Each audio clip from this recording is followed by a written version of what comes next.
Hi, I'm Melissa Taylor. I am the Behavior and Training Manager at Friends for Life Animal Shelter, and I'm here to tell you about teaching your dog a stranger ritual. So what is this? A stranger ritual is a way that you can teach your dog a series of behaviors that they can expect to do when they're meeting a new person. We typically do this when we're training dogs who are afraid of meeting new strangers, but it's also useful for dogs that are just rude when they meet strangers. Not every stranger ritual will go the same for every dog, and it's important that while you see this video as a guideline, that you consult with a professional before starting to train your dog to do stranger rituals, especially if your dog has any history of reactivity or aggression to strangers. There are three main benefits of doing stranger ritual with your dog.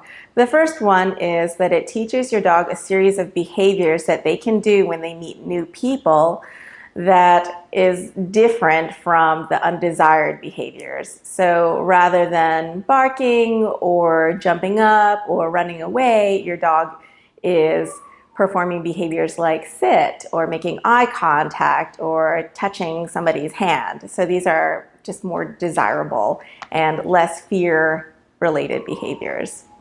Secondly, the handler is empowered to instruct the new person to do non-scary things to the dog, as opposed to the typical stranger things that they do, like making direct eye contact with dogs, reaching over to pet the dog's head.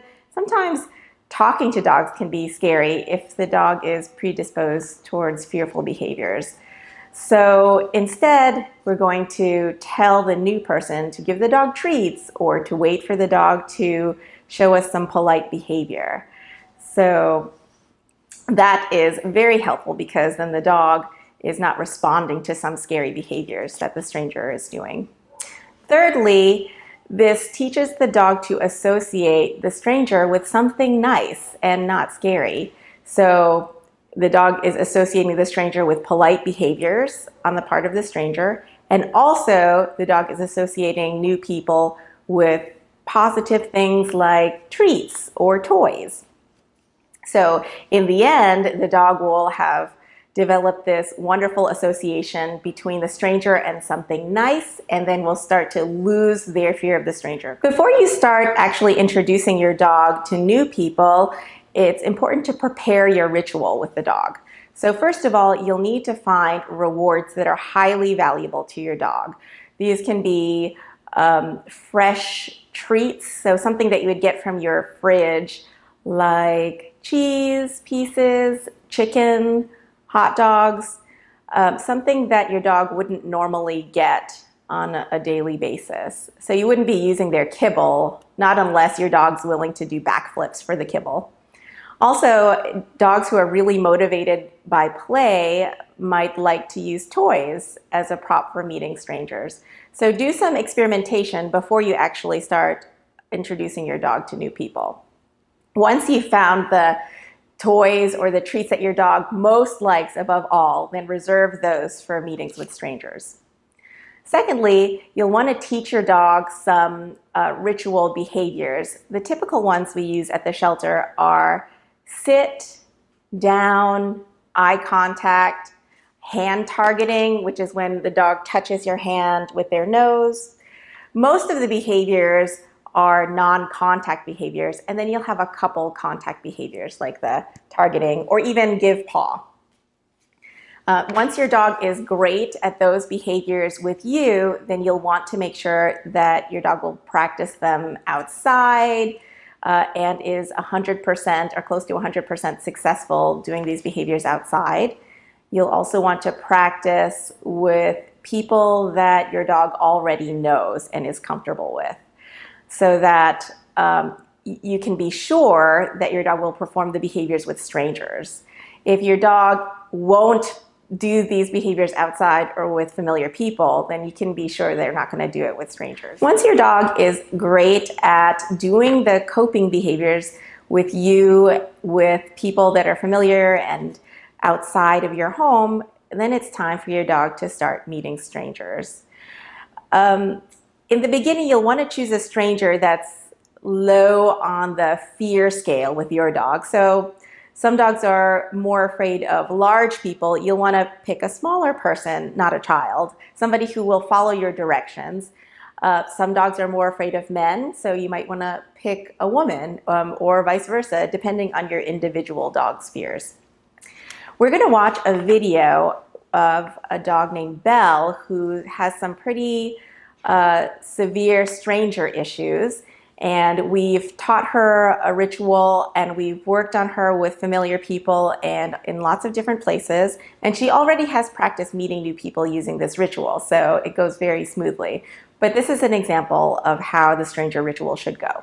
So firstly, our stranger, who is Pam, is going to be in the room first before Belle. This is pretty much essential when your dog meets a new stranger. The stranger should be in the room first. When Belle enters the room, Pam immediately is instructed to toss treats to Belle. Belle does not have to do anything to earn these free, no pressure treats. Okay. Okay, here. Oh, she's already doing things. Here, just a little faster than you normally would so that we can catch some free treats. Good girl. There you go. Great. After Belle has had a couple free treats, she will automatically start offering behaviors. Typically, dogs offer sits and downs.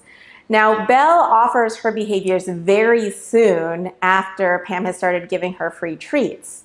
But some dogs, especially dogs who aren't so practiced with the stranger ritual, or if the stranger is particularly scary, you'll want to expect your dog to need lots more free treats. The point is to not have any expectations on how long any of these steps will take. Okay, so you're just gonna have the stranger keep tossing the treats until your dog automatically does these behaviors like Belle does. So we're not asking her to sit or down or do anything. We're just waiting for her to offer the behaviors, and she does it. So now you can just slow down and toss her one whenever she swallows. And she'll eventually start offering, yes, some eye contact. And whenever she offers eye contact or sits, you can say yes, or she downs, yes. Yes, yes. The treats. So try to throw them kind of behind where her bum is. Yes. Oh. Yes, good job. Note that Pam is tossing her treats behind Belle so that Belle has to move away from Pam to get the treats. One of the biggest mistakes that people make when they're introducing their fearful dog to new people is they have the goal of getting the dog closer and closer and closer to the stranger, and there's a lot of pressure added to the dog, and that makes their fear worse. So you want to make sure that the stranger tosses the treats behind the scared dog, so the dog always has to move away from the stranger, and then the dog chooses whether or not to come closer to the stranger as they feel more comfortable. So Belle, just like many stranger danger dogs, starts off with maybe one or two behaviors. So the typical ones are sit, down, and making eye contact. And as she gets more comfortable, she starts to offer more behaviors automatically. This invariably happens. I can't explain to you why, but as the dog gets more comfortable, they start to offer behaviors that they're more comfortable doing. Again, don't have any expectations. Belle is going to automatically start offering new behaviors. So she moves from sits and eye contacts to also downs, and she also is moving closer and closer to Pam to get treats. Yes, so ideally I would like, so the first stage is eye contact, next stage is sitting, and then the next stage is lying down. That happens more. She's very familiar with this protocol, so she's just ad-libbing, but good girl. Yes, very good. Oh, she needs to go. Yes. Yes.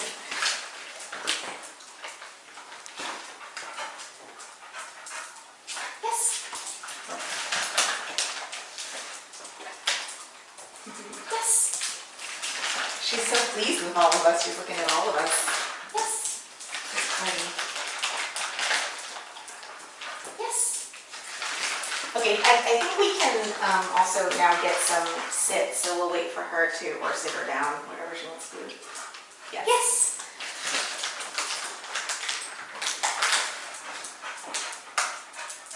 Yes.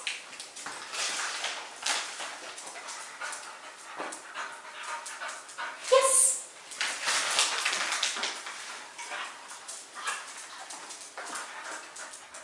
Once Belle seems naturally comfortable coming up to Pam, her body language looks loose and relaxed, and she's coming up to Pam after she collects her treats, so there's no pressure on her to come close to Pam, and she's making that decision on her own. It's time for Pam to initiate some contact exercises. So Belle has learned to touch people's hands with her nose when they offer their palm. So Pam, whenever she's ready, she opens her palm to Belle's nose, keeping her palm just in front of her knee. So she's not extending her hand, but she's keeping it close by her knee. And Belle will come and touch her hand if she's ready. So she's practiced enough with this behavior that she will do it at she'll do it every single time that somebody offers her hand if she feels comfortable. If Belle hesitates, that's a signal that she is not comfortable, but she doesn't in this case. She touches Pam's hand immediately, and then Pam gives her a treat. There we go. Yes! And we'll just collect the cheese immediately. Yes, good. And I'm watching to see that she's still relaxed, and she does look quite pleased. That's fine. Is she touching you with her chest? Yes. Or no, her chin. Oh, that's fine. All right. Good job. Her neck.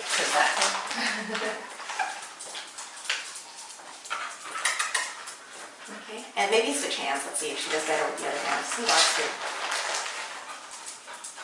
Yes, good. That's better.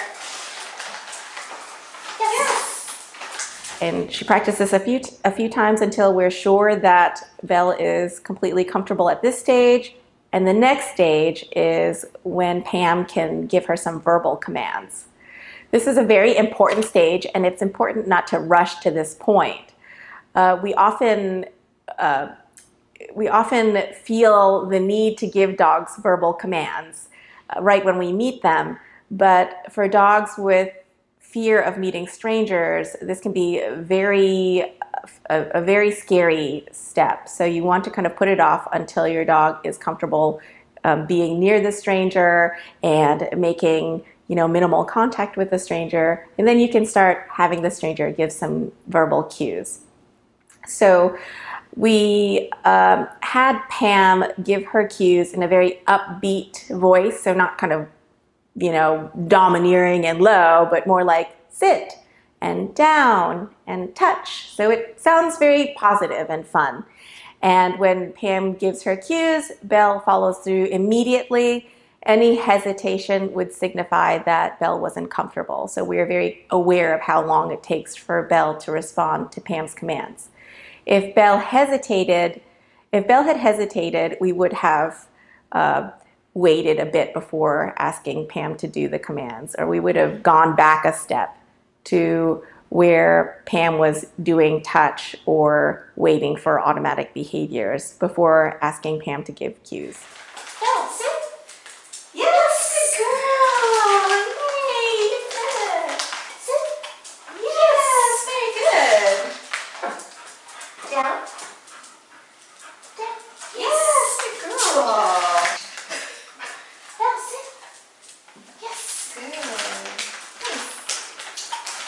And maybe you can try touch. Yes, good girl. You can also say touch. Yes. Once Belle has demonstrated that she can immediately respond to Pam's verbal commands, we move on to the toy stage. If your dog is interested in toys, this is a great stage to act as a bridge between using treats and then eventually using pets with the stranger and the dog. So if your dog isn't interested in toys, because not all dogs are, you just want to avoid this step and move on to the next step.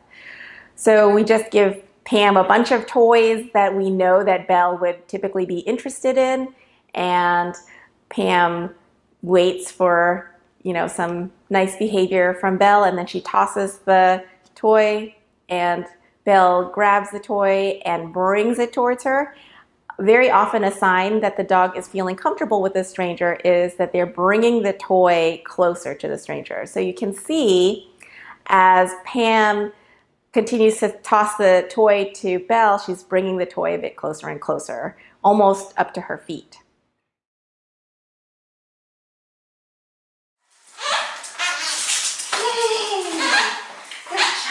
And you're not going to take it from her. I'll just, I have another one just like that.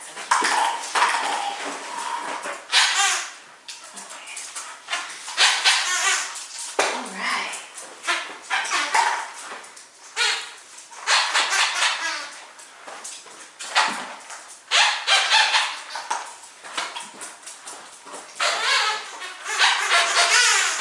All right, let's see if she takes it now.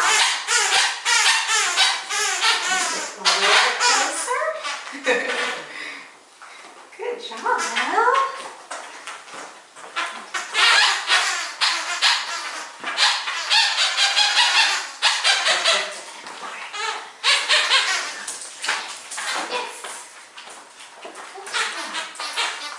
Oh, you've been a little bit closer. Good job. Oh, she pushed it towards you. You can pick that one up now.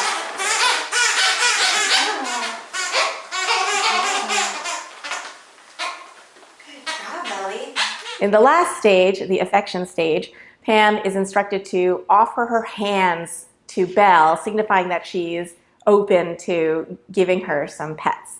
So Pam kind of opens her hands like this and holds them in front of her knees, kind of in a neutral way. So she's not, you know, calling Belle over and sticking her hands out, but she's just keeping them just in front of her knees, relaxed, and just hanging there. And waits for Belle to come close to her. If Belle makes contact with her body, then Pam is instructed to pet her. Usually the best place to start petting a dog that you don't know is under their face, by their neck or their chest area, and scratching them so that you have contact with their skin deeply as opposed to just over the fur. And only, this is very important, only for about 3 to 5 seconds each time. So Pam pets Belle for just 3 to 5 seconds, and then she stops and waits for Belle to solicit more affection to make sure that Belle's enjoying herself. And of course, Belle does enjoy herself because she very, very much has been waiting for this moment. And then Pam just continues petting her and waiting to see if Belle solicits more affection. And after that, there's no going back. Pam has joined the Belle Club and they're friends for life. And one other thing that we can do to kind of put her in the mood for petting and let her know that this is what we're doing is the handler can pet her and just get her in the mood for it. She already likes it when I touch her, so. And I'm going to do exactly what we want you to do, which is I'll stop and then she'll, you know, ask for more. Yeah. There you go. And then stop and see if she asks for more. Aw. She does want you to pet her more. Good. Aw, good job. Okay, Belle. Yay, good job. Aw, you like him, huh? Good girl. Yay, good girl. Very nice. Oh, goodness, she's going to try to lick your face. Good girl. And she does like, you can pet her some more. Good girl, Belly. She does like TP licks, but it doesn't mean anything bad. In this video, Belle's stranger ritual with Pam went very, very quickly. So you have to remember that this is just a guideline. Sometimes stranger rituals can take a very long time. They can take an hour or more than one session, 3 sessions, 4 sessions. The key is that the key points are that you don't have expectations about how long it'll take, and that you stay below your dog's fear threshold. That means that if you see any sign that your dog is uncomfortable or afraid, that you go back a step, even if that means that you're going to have to go all the way back to the free treats. If you're going all the way back to the free treats and your dog still seems fearful, you can try having the stranger be further away from your dog. But all of this is why it's important to consult with a professional, because a professional can tell you when your dog is showing even the slightest sign of fear. And a professional can also give you tips about how you can keep your dog under threshold. To get to this point, Belle has met many strangers from the very first time that she came to the shelter. And that's why she's so adept at going through the stranger ritual. So you want to remember that practice makes perfect. You don't want to train your dog on the stranger ritual and then not practice with them for a year and expect them to meet a new person and be as good as Belle is at following the stranger ritual. It seems like a lot of work. It is a lot of work. Many hours of training went into Belle to get her to this point. But I want to really let you know that this does work. We've seen so many dogs make huge transformations from growling and barking and looking pretty scary whenever they meet new people to looking forward to meeting new people and having a great time whenever they meet strangers. And so with that work, all this work that you put into it, that's something that can happen with your dog at home too.